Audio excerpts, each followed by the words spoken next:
We focus on history,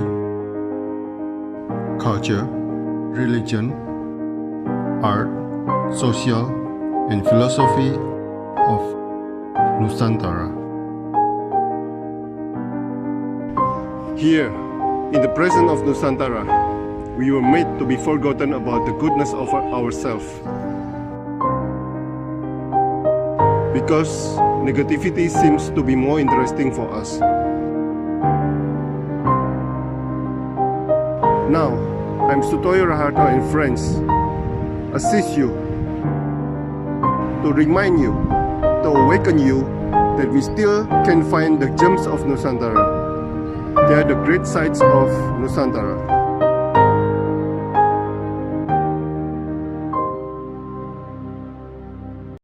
Oke, Pak Bondan, tentang Gunung Kelut ya, mungkin saya, waduh ini Sugeng ya kan,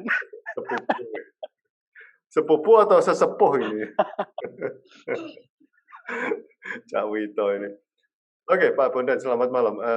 Tentang Gunung Kelut katanya. Nah, yang pertama adalah Gunung Kelut itu ada di mana, Pak Bondan? Silakan. Di Blitar.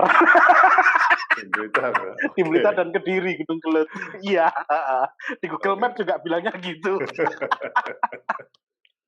tapi tenang, tenang. Ini kan gampangnya ngomong sejarah ini ada Mbah Gun, ada Mas Edi, terus wah iki wong sejarah kabeh ta. Oh, nah, tadi saya tak jadi pendengar, tak jadi bener kuwi ngono lho.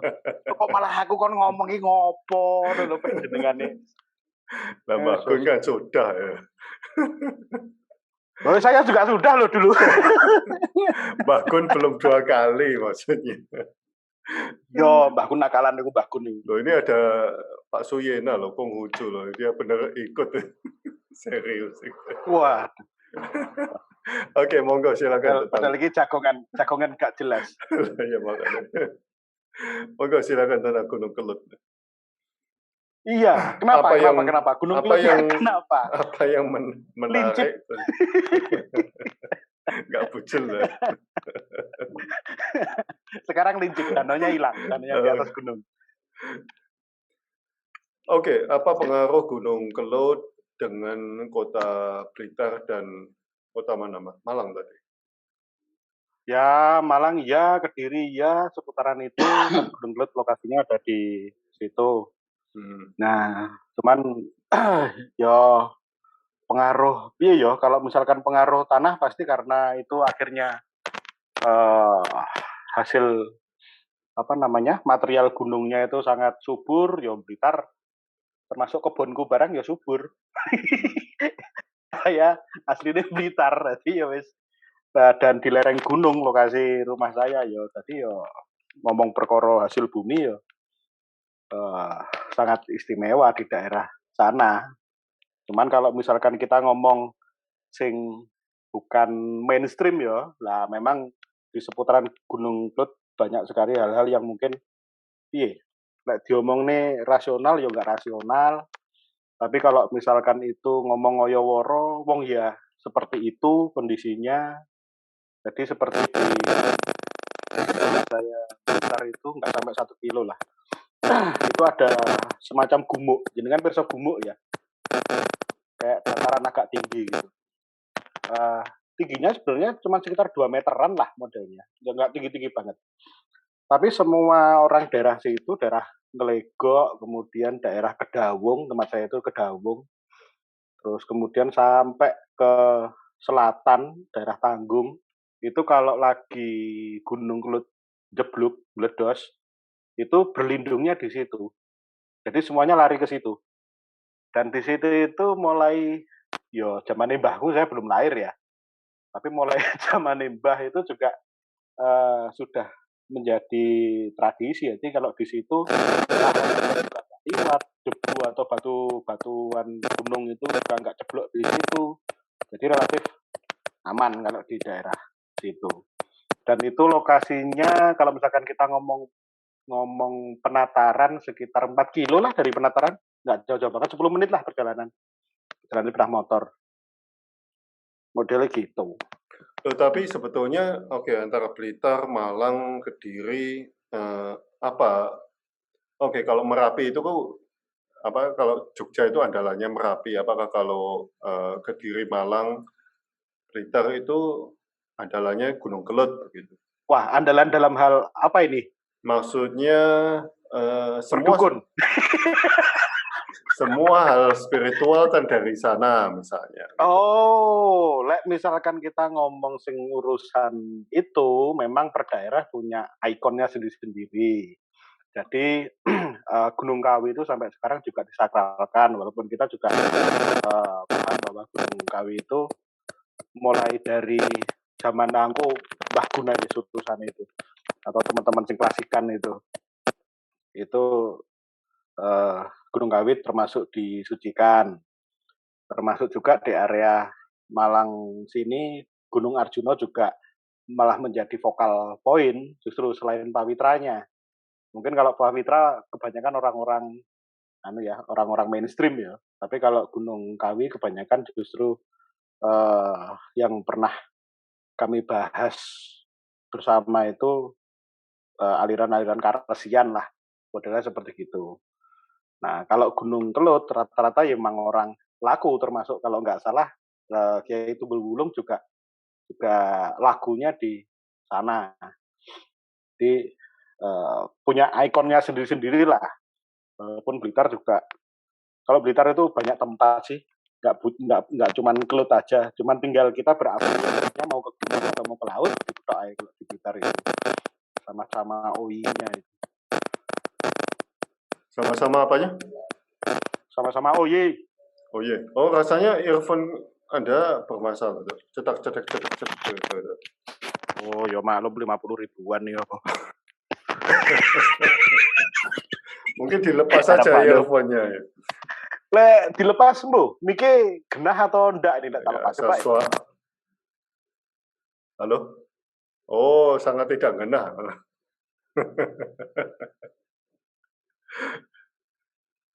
Tapi ya, dikasih earphone-nya juga 50 ribuan, yes. Melas lah. Nah kan ahli IT bisa dijadikan Itu yang menjadi paradoks. Biasanya lewong IT malah ndak pati ngurus masalah gini-gini ini.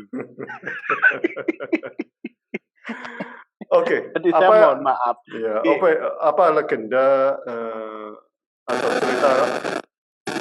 cerita rakyat Gunung Kelut? Cerita rakyat Gunung Kelut. Oke. Sing banyak diyakini. Kalau yakin kan nggak perlu dibuktikan ya, pokoknya seperti yakin dengan tok ae. Yang banyak diyakini yaitu Gunung Kelut itu salah satu jadi tempat lokasi salah satu panglimanya Jayabaya. Dalam tanda petik ini kita ngomong keyakinan ya. Salah satu yang namanya Butolucoyo itu lokasinya di sana. Dan bagi beberapa aku ngomongnya apa anane ya, apa yang menjadi folklore ya.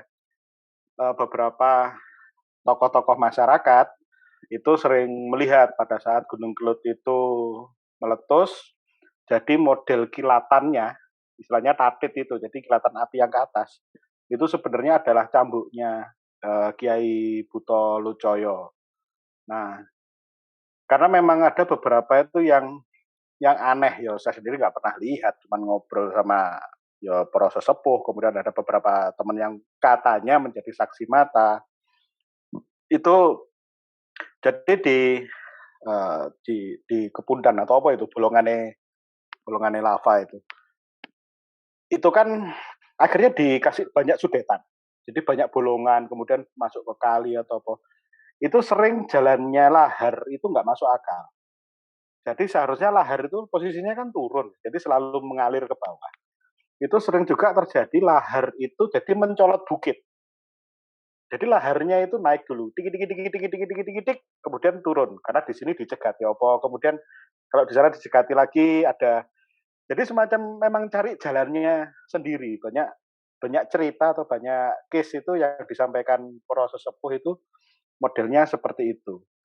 Sempat juga akhirnya karena dulu itu meledak yang tahun 91.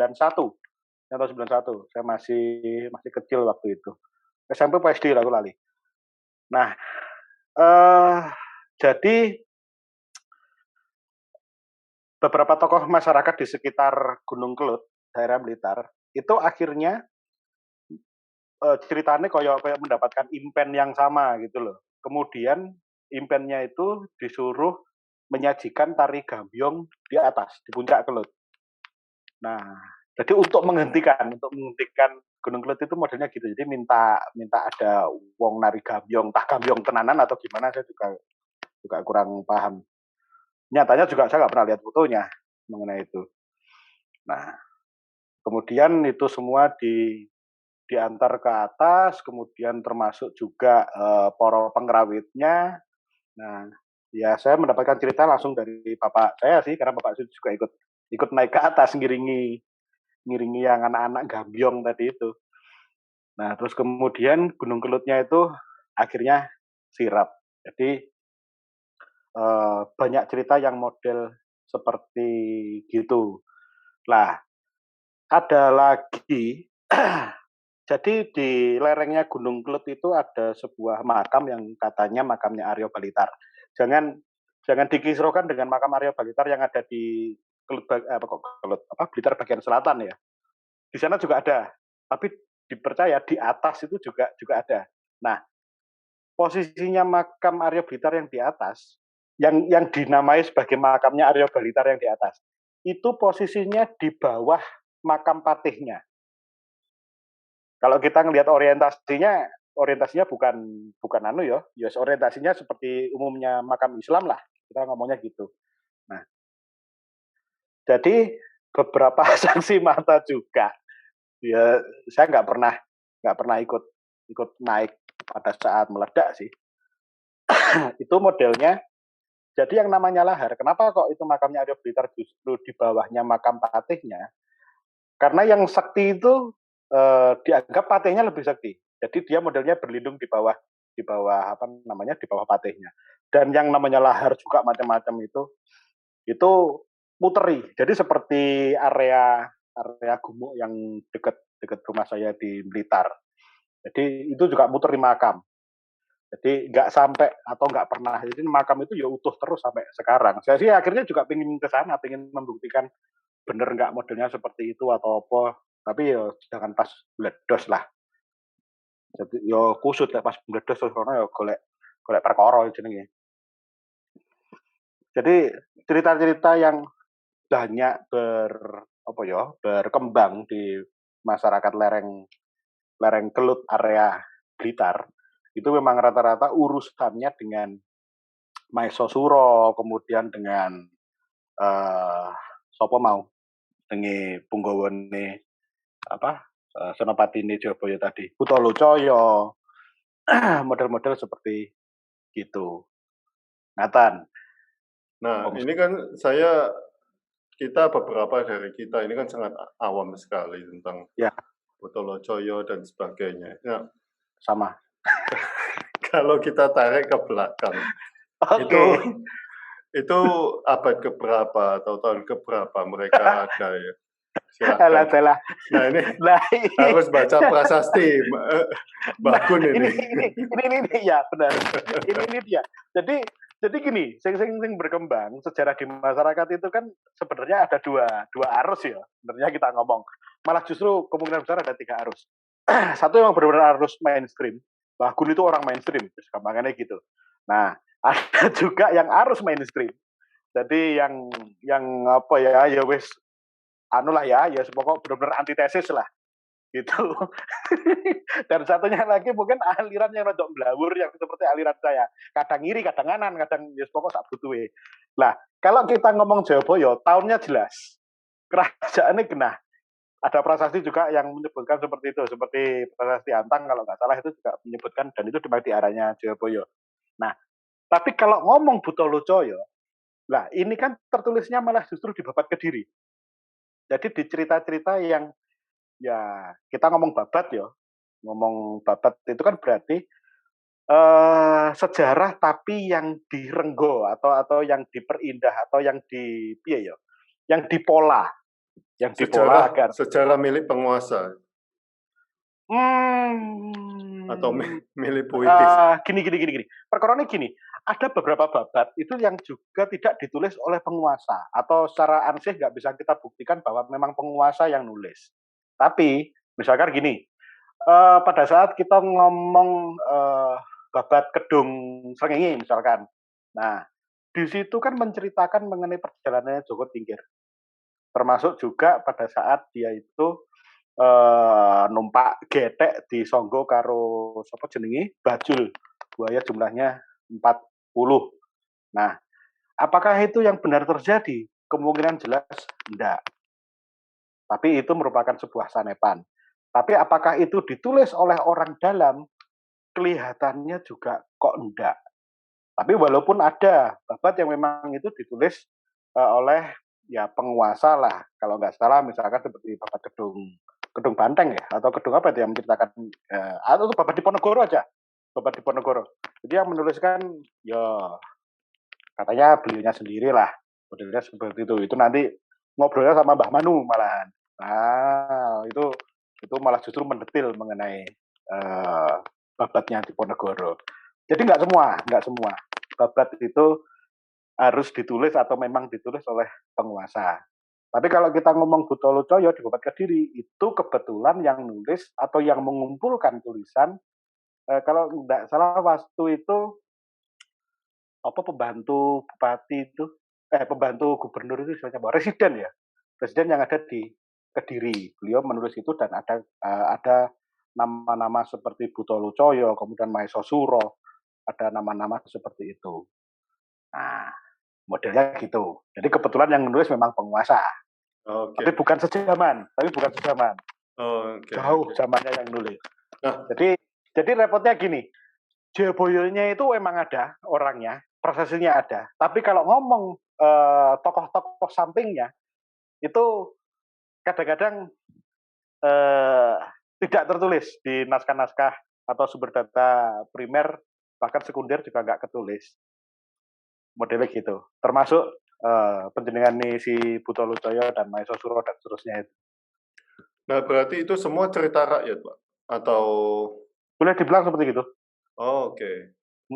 Jadi kelihatannya rakyat di sekitar Gunung Kelut hanya ingin menjelaskan sesuatu yang di luar nalar atau kemampuan logisnya pada saat itu. Jadi mereka membungkus yang namanya ajaran-ajaran itu dengan sebuah kisah. Jadi bukan mereka terus baru kita lo newaki ngawur iki ya enggak semudah itulah modelnya gitu. Oke, Pak, saya kan kita awam tentang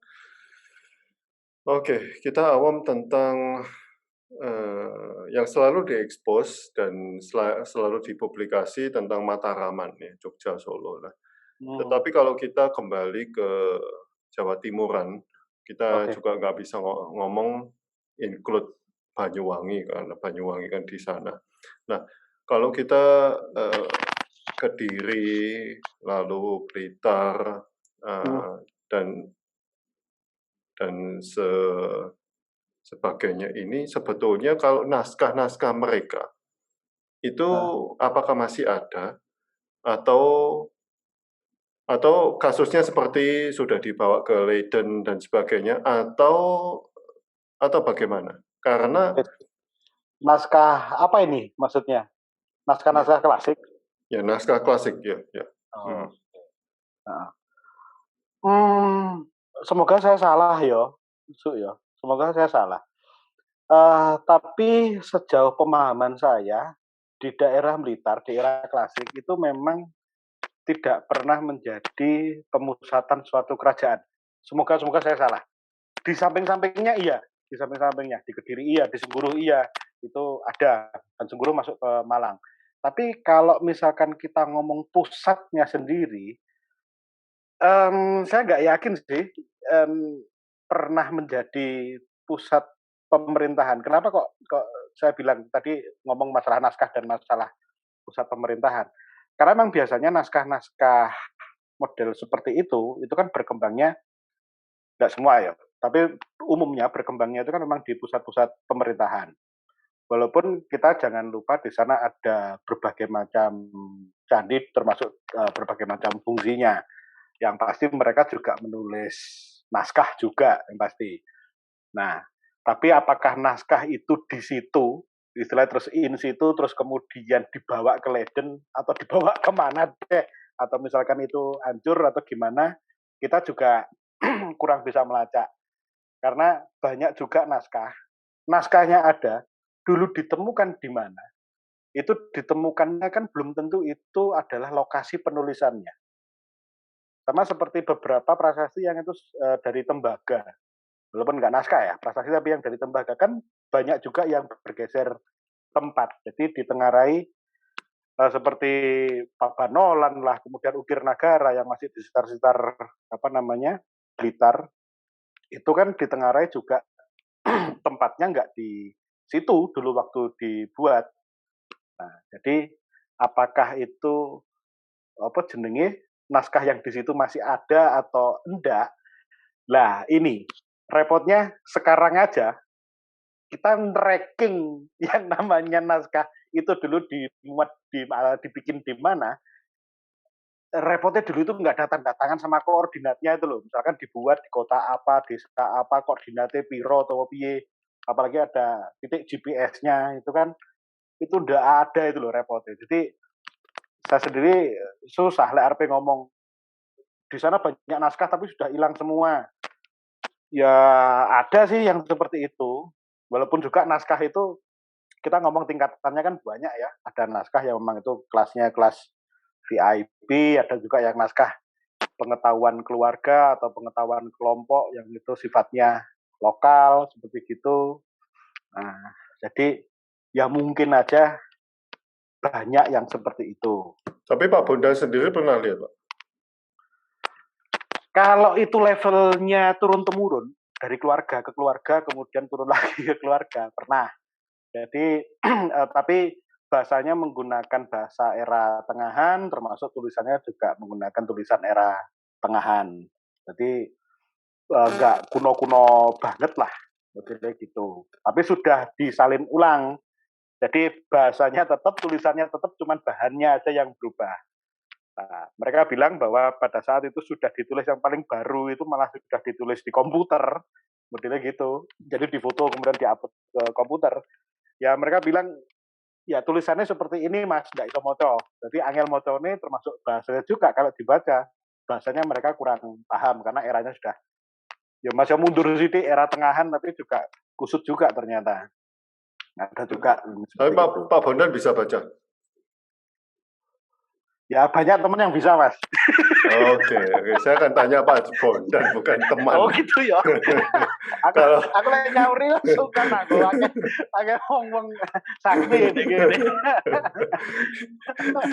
Kan kalau seharusnya. Kalau kita ngomong seharusnya bisa lah seharusnya. Ya, kalau Bakun langsung saya tembak, Bakun bisa baca dah gitu. Oh iya, kalau saya kan jawabnya US anu lah, semoga lah ya. Semoga. Apa isinya itu apa biasanya? Isinya cuma masalah folklore. Jadi pada saat itu menceritakan mengenai kebetulan mengenai Aryo Balitar yang kemudian berperang dengan Patih, lupa saya namanya, Patih Sengguruh. Patih Sengguruh siapa gitu loh, namanya juga ada Sengguruh-Sengguruhnya. Itu. Dan kemudian salah satunya juga bercerita mengenai asal nama kota Blitar. Salah satunya. Jadi asal nama kota Blitar itu yang dari teriakannya Maeso Suro waktu dia ditimbun. Jadi seperti ceritanya siapa itu istrinya Panji Pulangjiwo itu. Itu yang dia masuk sumur kemudian dilempari batu, kemudian Bali dadi latar. Jadi Bali dadi latar itu yang kemudian menjadi kata-kata Blitar, dipercaya seperti itu. Walaupun juga ada yang menyebutkan asal kata Balitar itu dari nama Aryo Balitarnya sendiri. Ya monggo lah, saya juga nggak fokus mengenai sejarah di situ asal nama. Monggo mau yakin yang mana? Loh, Pak Bondan, sebetulnya kan banyak situs di sana. Ya. Banyak banget di sana dan kalau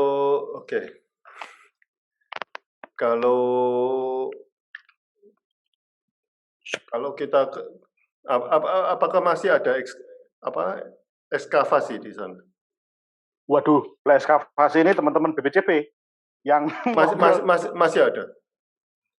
Kalau ekskavasi saya tak tanya Mbak Tata ya, karena urusan ekskavasi atau urusan pemeliharaan. Ya, tapi masih dilakukan atau sudah stop atau bagaimana? Entar gini, kalau ekskavasi kok saya nggak dengar yang itu dilakukan secara masif ya. Jadi kalau misal yang masif kan di Kediri, yang sekarang ini yang lagi ngetren karena di Kediri posisinya. Nah, tapi kalau di Blitar kelihatannya nggak ada ekskavasi yang sifatnya masif. Tapi kalau itu pemeliharaan, semua candi, semua situs rata-rata memang mempunyai juru pelihara sendiri, kemudian juga pengunjung ya normal lah istilahnya, ya normal semuanya masih apa adanya lah. Nah, kalau misalnya kalau Majapahit kita ke Mojokerto itu kan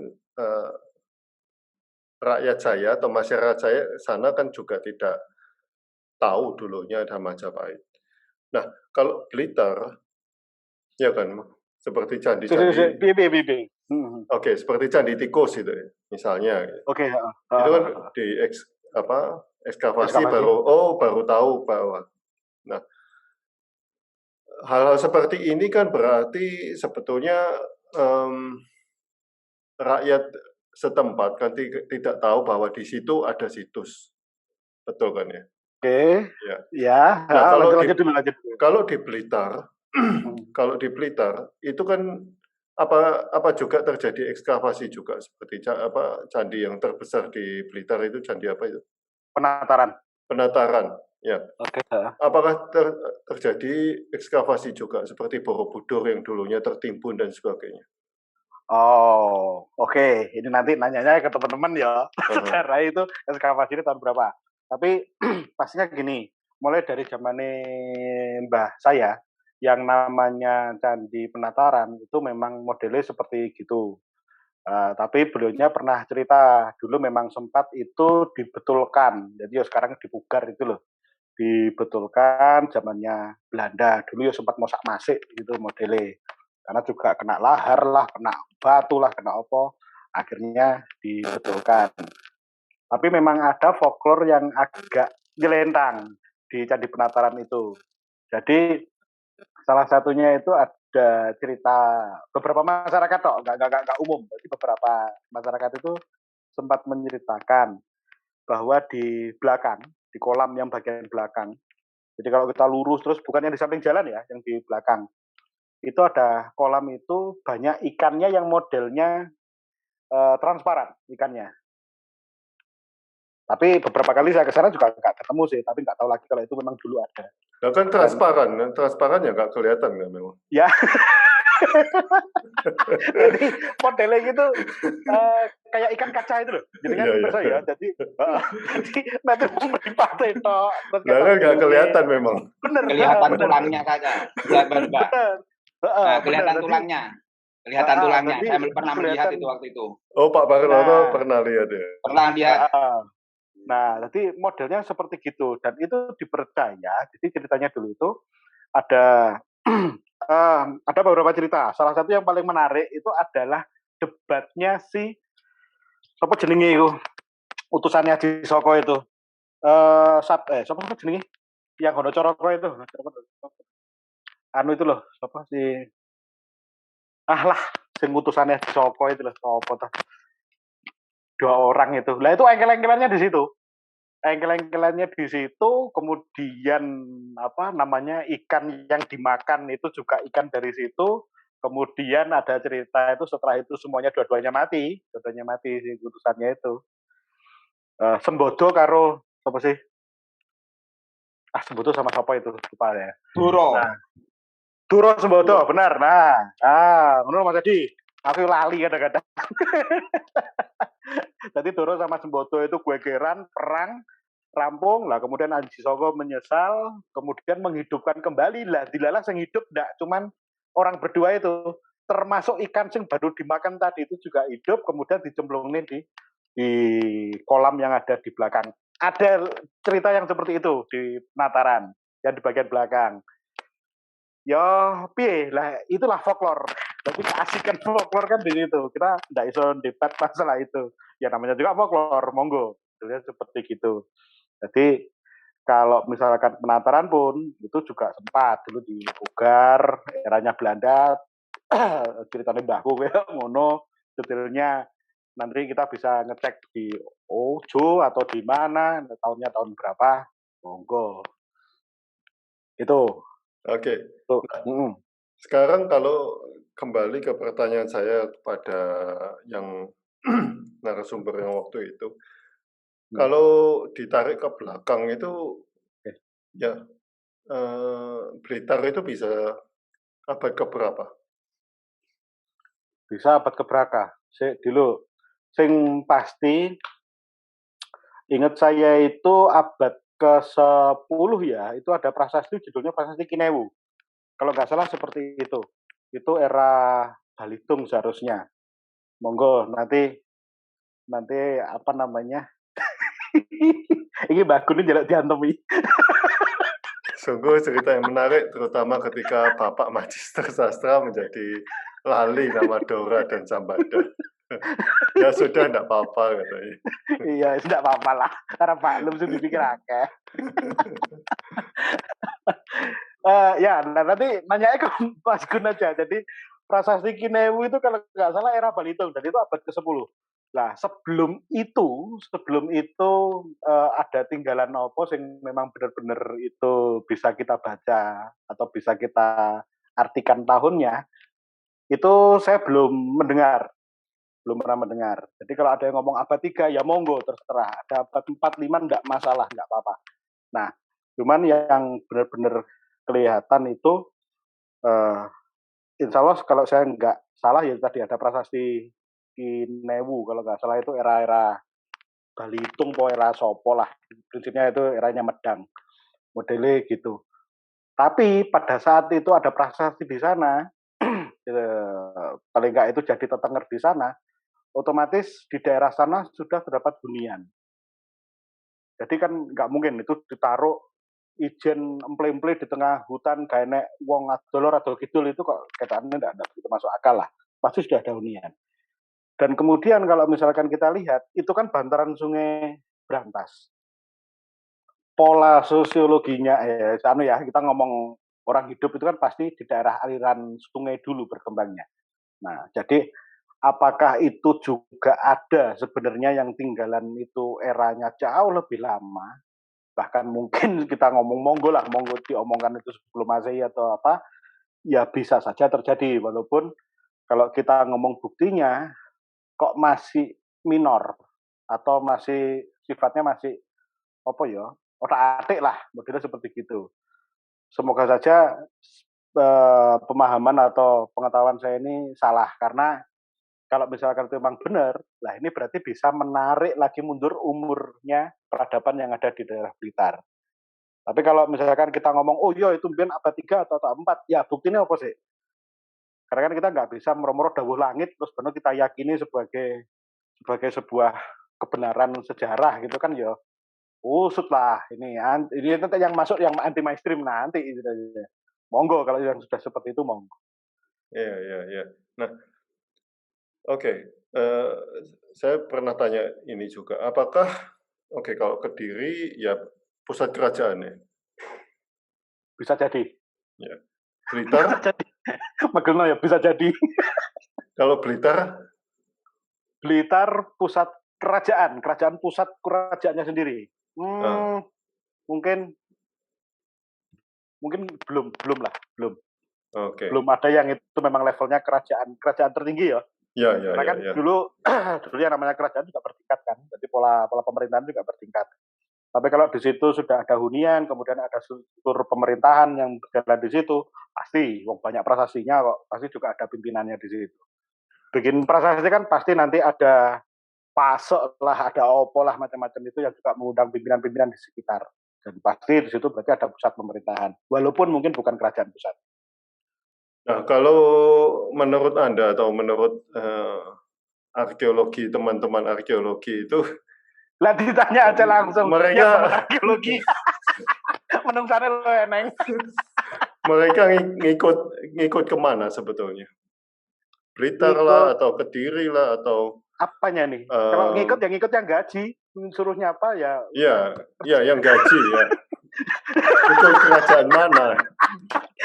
Ikut kerajaan mana? Lah Blitar era mana? Karena kan gini yo. Kalau misalkan dilihat Blitar kan memang di daerah perbatasan. Di daerah, maksudnya antara Kediri dan Malang itu memang juga daerah-daerah perbatasan. Jadi tiap era, kalau misalkan tadi kita ngomong era Mataram atau misalkan kita mau mundur lagi sampai era Medang, bahkan kalau misalkan kita ngomong di era Medang yang di Malang juga ada tanda petik itu sebuah kerajaan namanya Kanjuruhan. Nah, apakah nggak boleh kalau misalkan juga ada yang mempercayai atau meyakini di Blitar di zaman abad ke-8 ke-9 malah justru ngikutnya Malang, bukan di sana. Kalau ada yang yakin seperti itu ya monggo, silakan, nggak masalah. Mereka pasti punya justifikasinya mereka masing-masing. Nah, tapi kalau misalkan itu tadi problemnya, kalau Blitar sebagai pusat kerajaan, pusat pemerintahan layer kedua atau layer ketiga mungkin ya, tapi kalau layer pertama ya ini tadi, semoga saya salah karena ya saya bukan ngurusi sejarah yang seperti itu ya. Nah, jadi kelihatannya kok saya belum pernah dengar. Tapi monggo, semoga saya ini benar-benar salah saya ini. Oke, kalau balik ke Jawa Timur secara makro ya. Oke, siap. Ya, Jawa Timur sekarang. Yang dulu lah, kita ngobrolnya kalau sekarang ya Khofifah ya. Saya tanya Khofifah aja. Iya, tak jawab ngono. Takutnya Khofifah. Oke. Kalau kita lihat Jawa Timur secara makro atau digandengkan dalam kurung digandengkan dengan Jawa Tengah. Ini sebetulnya kalau kita ngomong daerah ini sudah mengalami beberapa kerajaan atau beberapa dinasti yang seperti tadi Anda omongkan itu. Waduh, banyak dinasti yo. Misalkan kita urut aja ya. Blitar kan pokok daerah Jawa Timur ya juga menjadi hotspot kan ya. Jadi hotspot dari beberapa dinasti penting. Ya, dinasti Wijaya juga berkembang di daerah sini. Kemudian dinastinya Isyana sini. Ya bloknya Medang di Jawa Timur, baik juga kemudian turunnya itu Kediri, kemudian juga bloknya Singosari, Mojopahit. Nah, semuanya kan berkembang juga di sini. Walaupun kelanjutannya pemerintahan itu pusatnya balik lagi ke tengah, ke Demak, kemudian sampai dengan yang sekarang pecah jadi 4 itu. Sini kan juga daerah Jawa Timur kan juga sangat diwarnai. Jadi selalu menjadi hotspot lah urusan. Orang-orang Brangwetan itu kan ya ini dia. Belambangan sendiri juga masuk ke Jawa Timur ya kalau misalkan kita lihat ya. Dan itu pun kan juga menjadi satu hotspot tersendiri. Selain ada Malang, Blitar, kemudian daerah-daerah Mojokerto, Sidoarjo, kemudian daerah Wengker di Ponorogo dan sekitarnya, Madiun dan sekitarnya. Jadi banyak banget lah. Dan itu mulai dari abad ke-8, ke-7, era-era Medang itu selalu kecerita. Makanya kalau kita lihat di naskah-naskah Yosing Rodo lawas ya, apakah itu bahkan di negara Kertagama ingat saya juga tertulis kata Blitar. Pada saat perjalanan Halimun itu dia berkunjung ke beberapa situs yang ada di Blitar itu juga menyebut kata Blitar. Coba nanti saya cek lagi lah kalimat lengkapnya itu seperti apa. Tapi kata Blitar itu ada. Nah, apakah kata Blitar itu dari tadi, jadi istilahnya dari nama Aryo Blitar? Kok kelihatannya memang ini beda urusan. Ini antara yang sejarah yang sayap kiri sama sayap kanan ini beda urusan. Tapi yang jelas Balitar pun di negara Kertagama juga ada. Oke. Nah, mungkin Pak Bondan apakah pernah melihat ini kembali seperti pertanyaan saya ke Mbah Gun sebetulnya pada waktu itu. Tapi saya akan tanyakan kepada Anda karena Anda orang Jawa Timur ya. Apakah ada Kayak kutu-kutu wong Jawa Timur bisa. Saya orang Semarang kok. Oh iya benar Semarang ya. Iya benar. Nah, apakah ada referensi yang menjelaskan dinasti ini tahun ini, dinasti ini tahun ini, dinasti ini tahun ini? Oke, sumber sejarah kita yang utama itu sumber sejarah primernya adalah dari prasasti. Nah, itu kalau misalkan orang sejarah manapun, baik itu sejarah mainstream ataupun sejarah yang nggak begitu mainstream, nah itu selalu jawabnya akan seperti itu. Dan di prasasti rata-rata itu yang kita buat patokan adalah prasasti itu dibuat tahun berapa, dikeluarkan oleh raja siapa, kemudian ada prasasti lagi itu dibuat, kalau misalkan itu oleh raja yang sama, paling enggak kita melihat rentang kepemimpinannya. Rentang kepemimpinannya berarti antara prasasti ini dan prasasti ini, walaupun itu data primernya, walaupun nanti di sekundernya ada beberapa tambahan-tambahan lagi mengenai zamannya ini rajanya ternyata masih ini, zamannya ini masih ini. Jadi rumusnya selalu seperti itu. Jadi kita lihat itu di sumber data primer. Nah, jadi nama-namanya harus keluar di sana. Walaupun kadang-kadang antara prasasti 1 dan prasasti 2, kemudian ada beberapa kok ketoke rodok ndak pati nyambung, ada penyebutan yang berbeda. Ada beberapa prasasti yang sifatnya itu tinulat atau fotokopian, itu yang menyebutkan nama raja itu dengan silih ginji. Jadi misalkan prasasti apa ya sing di Malang itu malah justru itu menyebutkan Pusindok dengan nama yang rada aneh. Jadi dengan gelar yang rada aneh. Nah, nanti itu urusan Mbah Gun misalkan prasasti. Tapi kita acuannya selalu ke sana. Jadi yang kita lihat adalah rentangnya. Karena kadang-kadang selisih 1 tahun, rajanya yang mengeluarkan kok beda. Bukan berarti, bisa jadi, bukan berarti bahwa rajanya sudah ganti. Tapi karena yang ngeluarin prasasti tidak hanya raja. Jadi yang non-raja pun, level Rakai Hino atau apa, itu pun bisa. Bahkan ada beberapa prasasti yang deso ya, atau karsian ya, sing menyebutkan nama, tapi tahunnya juga nggak jelas, dan repotnya, nama itu sama dengan nama salah satu raja. Kadang-kadang ada yang seperti gitu, yang bikin kusut itu gitu. Nah, tapi kita selalu melihatnya referensinya adalah ke prasasti. Loh, tapi oke, Anda kan ngomong prasasti, tapi maksudnya apakah sudah ditulis di buku atau kertas? Oh iya dong. Sudah. Kalau misalkan kita ngomong prasasti itu rata-rata kan kita selalu ada bukan kita. Mereka beliau-beliau yang sejarawan mainstream. Nah, sudah ada berarti. Sudah. Termasuk kalau kita nyari di Google Scholar gitu ya, jurnalnya kan keluar semua mengenai prasasti A, B, C, D, E. Ada satu prasasti di daerah Malang Selatan itu yang memang masih terbaca sebagian karena memang dia banyak yang aus. Jadi belum banyak penelitian yang dilakukan. Jadi prasasti Kemuning. Prasasti Kemuning itu modelnya seperti itu. Jadi hanya menyebutkan nama seseorang, dalam hal ini nama Kertanegara, kemudian menyebutkan mengenai tetek dan bengek, mengenai piranti-piranti yang ada di sebuah pertapaan, modelnya seperti gitu. Tapi karena banyak yang aus, akhirnya banyak juga yang kebaca. Jadi penelitiannya masih minim. Tapi rata-rata prasasti yang ngetren, penelitiannya jurnalnya itu sak Dayak sak Korae wis, gitu. Banyak sekali penelitiannya. Anda harus kirim ke saya, Pak. Wah, ya Mbah Gun yang ngirim, bukan jangan saya. Nggak ilok nanti. Mbah Gun nanti ngirimi batu nanti malah. Oh gitu ya, kan langsung batu. Langsung prasasti ini asli. Ya, bahkan prasasti Kalkuta pun itu penelitiannya sudah banyak, walaupun sudah nggak di Indonesia ya, ada di India ya, itu pun banyak. Banyak Oh, oke. penelitian. Oh, sampai begitu ya. Ya, dari situ akhirnya kita bisa bisa membuat sebuah timeline ya, bahwa zaman ini ada raja namanya ini, ada raja namanya ini. Tapi di satu sisi ada juga raja yang namanya ini. Apakah itu di era yang sama itu dua kerajaan yang berbeda atau misalkan seperti apa? Nah itu banyak juga polemik di situ. Oke, teman-teman ada yang mau bertanya? Malah Mohon tanya, ini Pak Suyena tanya ini.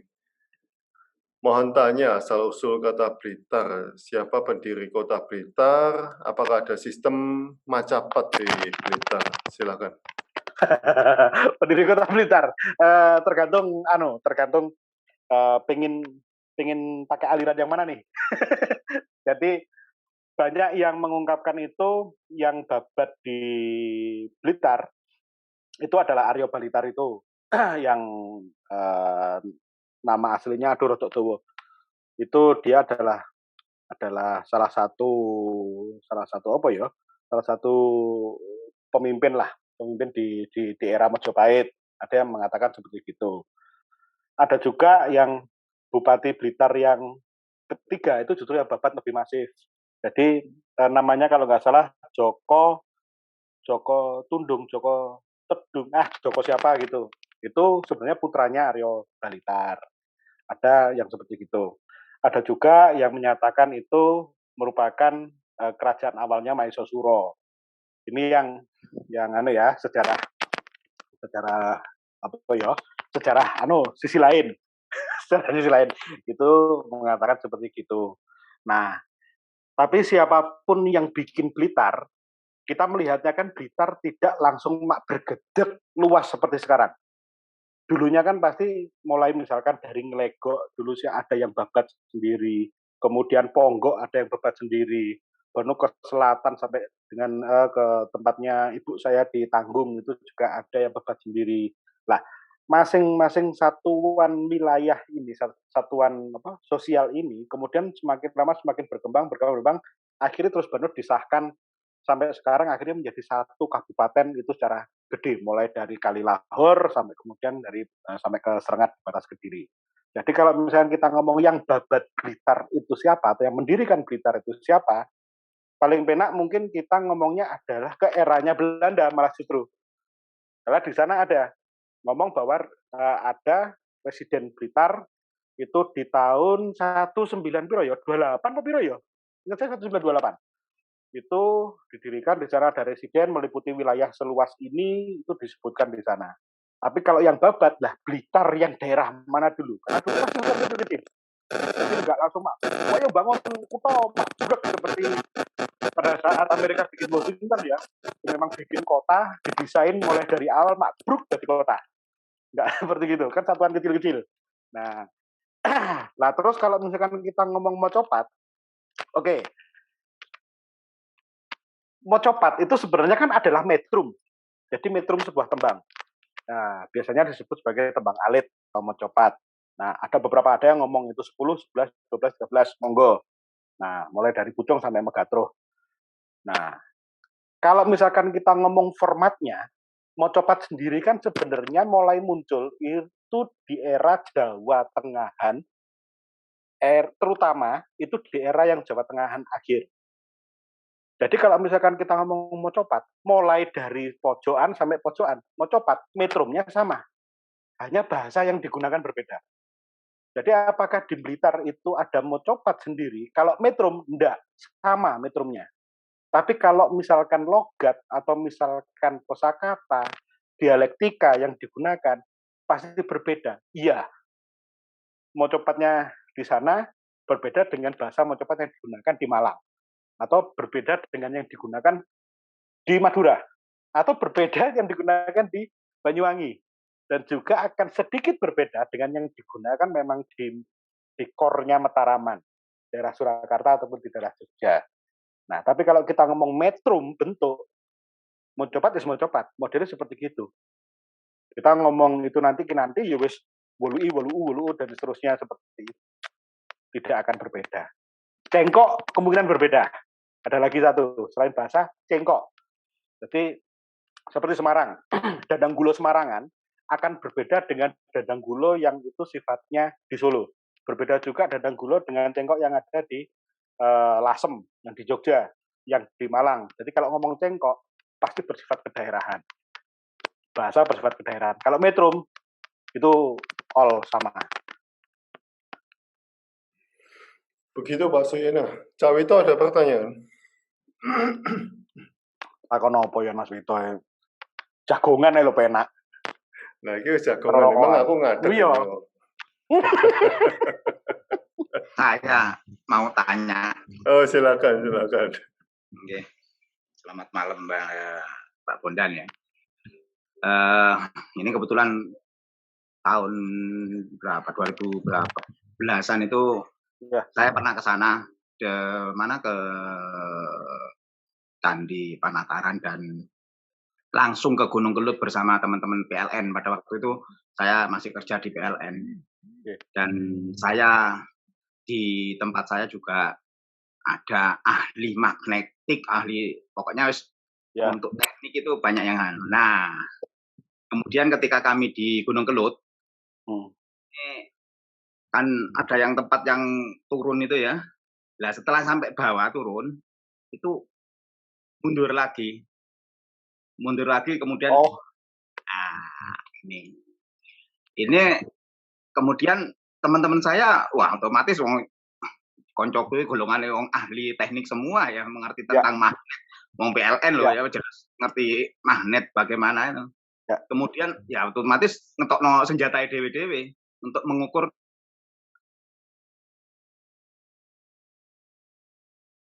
Waduh, pedot ya. Iya pedot ya. Lah ya, waduh, keman. Piye ku mau? Mengukur ya. Sebentar. Dia paling iya sih. Ya kita tunggu. Loh, maksudnya dia tadi apa ya? Turun terus balik itu apa? Iya, jadi gini. Jadi di arah setelah gunung. Oh, wes udah keluar dia. Keluar. Iya. Gimana Pak? Oh ya. Jadi ya ini udah masuk ya. Pak Martono. Iya, Pak Edi. Oh ya, Pak. Ya, tadi keputus, Pak. Tadi ya, mengukur gimana, Pak? Tadi diukur tentang medan magnet, itu ternyata teman saya tidak menemukan adanya medan magnet di sana ya. Oke. Tidak ada medan menurut teman saya itu. Kemudian itu kalau menurut Pak Bondan bagaimana? Terus yang kedua, ketika saya ada di kawah itu, ketika itu kan masih beberapa bulan dan kawah itu masih membara itu ya, masih membara.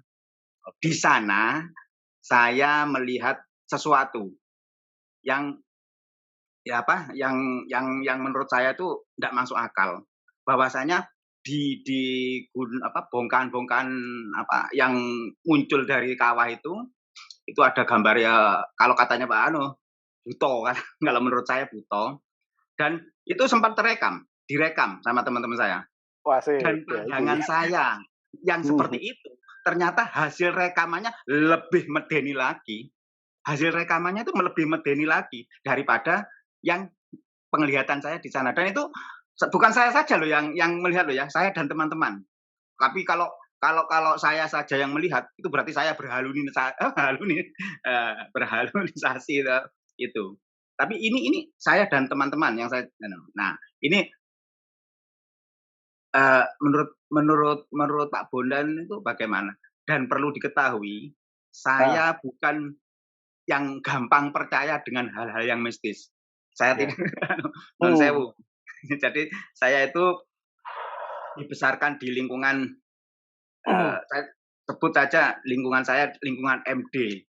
Jadi kalau urusan mistis itu non sewu. Tapi ini penglihatan ini jelas. Ya, jelas. Itu kalau menurut Pak Bondan bagaimana? Terima kasih. Assalamualaikum warahmatullahi wabarakatuh. Waalaikumsalam. Oke. Piye? Lah ada videonya Mas Yan, Pak Edi. Untuk video punya file saya karena sebetulnya ada di komputer saya, tempo lagi komputer saya error dan sing dandani ra iso, tapi coba saya ke teman-teman saya mungkin kalau masih ada. Itu teman-teman kan kami diberi kopinya, ini loh Ed. Iki lho Ed, jerere awakmu iku koyo ngene kita. Loh, kok tambah malah lebih medeni daripada sing tak delok, saya bilang gitu. Gitu. Makasih. Ya, oke, silakan Pak Bondan. Oke, ya. Jadi piye yo enake saya enaknya dukung atau enggak yo? Ya, kasih dua sisi. Lah yo. jadi gini memang saya pernah juga ngobrol lah ya, nggak sengaja ngobrol sama ada teman di ITS juga. Tapi bukan Bakun ya, walaupun Bakun juga seluruhnya ITS, tapi bukan Bakun kok, tenang aja, man. Jadi ada teman beliau itu di ITS yang pernah mengukur mengenai jalan yang dianggap sebagai jalan magnet tadi itu ya modelnya ya. Jadi kondisinya naik, tapi malah justru bahkan banyak cerita itu, lu kondisinya naik, tapi kok ngelender, apa. Nah, menurut penelitian beliau sebenarnya jalan itu posisinya itu sebenarnya turun, saya lupa, sekitar 5 derajat. Turunnya itu sebenarnya 5 derajat. Tapi karena kondisi bukit di samping kanan kiri, akhirnya memberikan ilusi kepada kita bahwa seakan-akan jalan itu naik, sebenarnya. Jadi urusannya adalah dengan urusan mata kita membohongi otak kita. Jadi urusannya seperti itu. Sama dengan kalau misalkan apakah bangsane penampakan itu, apapun itu bisa terekam dengan media modern seperti sekarang, kelihatannya kalau medianya itu normal, seharusnya tidak bisa, seharusnya. Nah, terus apa yang terjadi? Kemungkinannya bisa dua. Jadi satu, memang yang digunakan untuk foto itu sedang mengalami flaws, jadi sedang mengalami gangguan. Karena kan kita ngomongnya kita spektrum cahaya ya. Yang namanya mata kita itu melihat spektrum cahaya ya dari atasnya sinar tampak itu kan ya. Jadi atasnya, kalau kita ngomong rentangnya kan berarti dari inframerah sampai ke ultraviolet, tapi di antaranya itu. Nah, apakah bisa menangkap di luar itu? Pasti alatnya harus berbeda. Jadi kan akhirnya dua kemungkinannya yang terjadi adalah bisa yang kameranya yang menangkap itu sedang flaws. Jadi dia shifting, kalau misalkan kita ngomong frekuensi, dia lagi shifting frekuensi. Ataukah memang yang difoto itu sedang masuk ke spektrumnya cahaya. Jadi model seperti itu. Makanya kan banyak itu yang bisa ke foto, bisa ke video, bisa ke apa. Biasanya penjelasan teknisnya seperti itu. Harus error salah satunya. Entah itu kameranya yang error, dia shifting frekuensinya. Jadi yang akhirnya yang kelihatan itu seperti gini, kamera itu bisa juga disalah nih, lensanya disalah nih. Jadi yang biru menjadi merah, yang hijau menjadi kuning atau apa itu bisa. Atau bisa juga kameranya itu dia harus menangkap cahaya yang bukan cahaya tampak. Maka sing bangsa ngono kudune ketok. Tapi kalau misalkan kameranya tidak apa-apa, berarti mereka yang sedang masuk ke spektrum cahaya tampak. Tapi apakah itu benar-benar bisa terjadi? Lah repote, sing mereka itu nggak pernah bisa kita interview.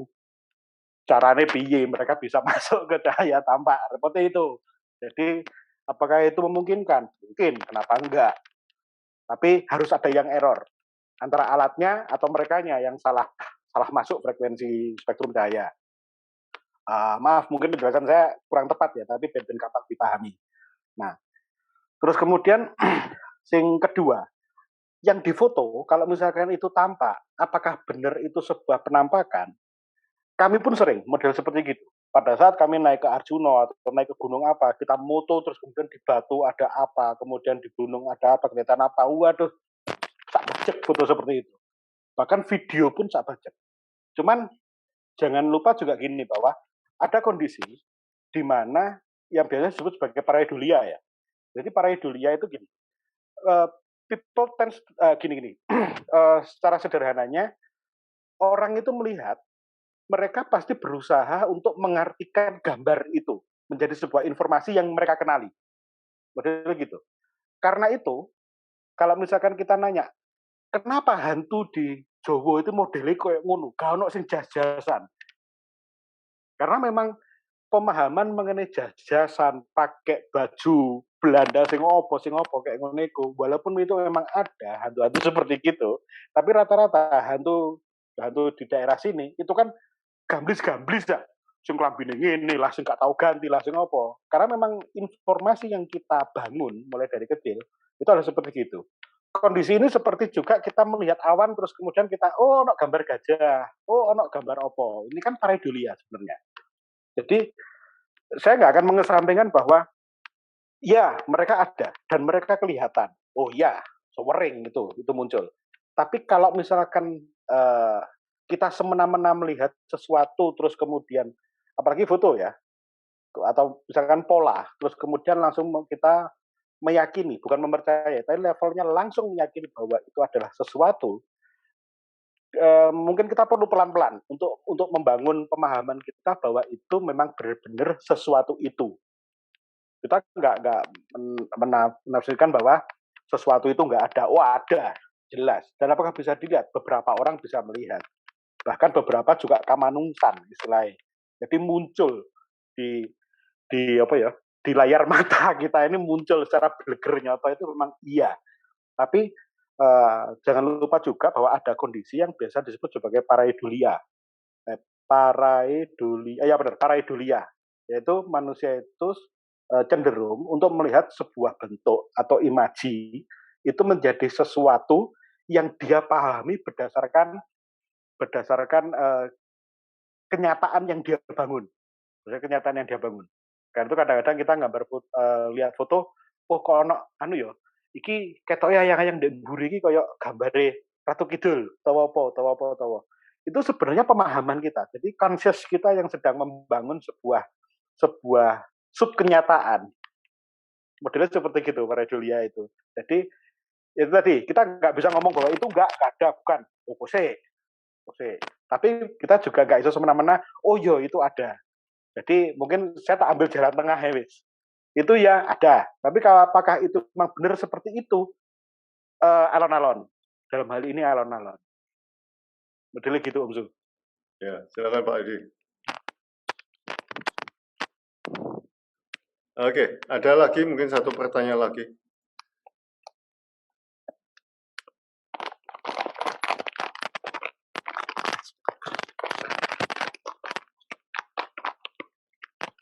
Nah, ini, tak pikir mengeluarkan apa?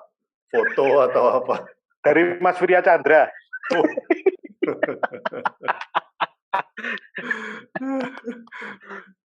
Oke. Nah, selama mungkin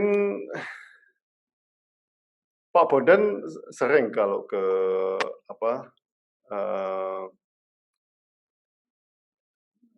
saya kok lupa lah nama gunungnya apa? Gunung Gelut. Gunung Gelut ya, sering. Nggak sesering ke Arjuna. Oh gitu, oke. Tapi pernah mengalami hal-hal yang seperti itu? Pernah. Oke. Jadi yang moro-moro ya ini John Sewu. Pada saat itu kencing, kemudian ada yang bilang ojo nyangkine le, yang sebelah kono ae lah, seperti itu ada.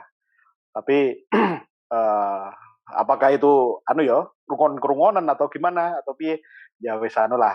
Itu saya anggap sebagai pengalaman pribadi lah. Itu banyak. Tapi untuk di lahar itu ada atau pernah? Di lahar? Iya.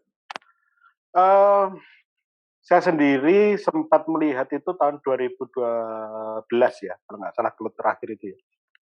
Nah, karena memang nggak boleh muncak ya, atau nggak boleh naik, jelas nggak ditutup lah pada saat itu. Tapi waktu itu karena saya juga sudah dewasa banget, karena kan baru-baru aja ini, saya memang ingin membuktikan area yang tadi gumuk itu. Jadi kan itu areanya sebenarnya kalau dari Gunung Kelut juga nggak jauh-jauh amat lah sebenarnya. Dan itu juga masih di sekitar penataran aja. apakah benar di sana itu nggak ada batu yang jatuh di situ atau misalkan apa atau apa lah, itu yang memang saya buktikan bahwa oh iya sih memang benar di situ nggak ada batu atau apa atau bekas lahar itu naik lah atau piye, itu nggak ada, memang di situ clear. Jadi saya buktikannya di bawah karena memang nggak boleh naik waktu itu. Oke. Terima kasih Pak Bondan atas waktunya. Semoga memuaskan Cak Wito ini. Loh, Cak Wito apa sih? Pengen bahas apa sih? Diam aja ya Pak Cak Wito. Diam aja dari tadi ini. Oke, terima kasih Pak Bondan. Kita harus ketemu ini di pendopo kembang kopi. Ya. Pendoponya teman-teman yang sudah diwakil. Oke, selamat malam. Terima kasih. Ya, selamat malam. Selamat malam. Sami-sami. Terima kasih teman-teman.